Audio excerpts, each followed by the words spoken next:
Hi, my name is William Riley, and Info Solutions will be 14 years old next year.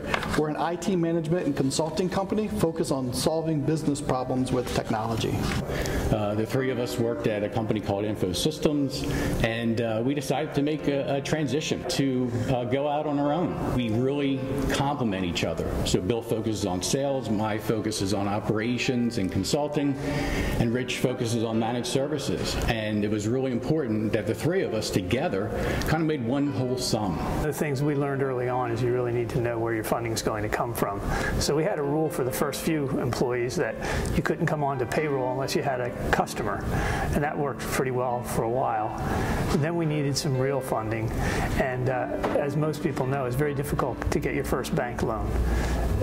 Ours was negotiated at the baseball field. I was speaking to someone who was a parent of one of the other players who happened to be an officer at a local bank, and he extended us our first credit line.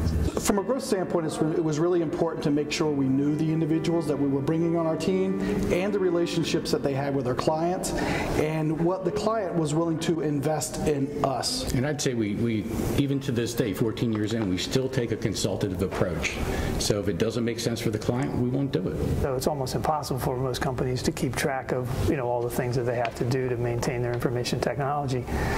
We end up being very cost effective for them because they can plug in and use one of our people for messaging, another one for cloud computing, another person for their telephony, and it goes on, and it ends up being very cost effective rather than trying to hire those skill sets. The advice I would give most of people that are starting a business would be to treat your customers like you would want to be treated if you were a customer, and you really can't go wrong. Don't get complacent.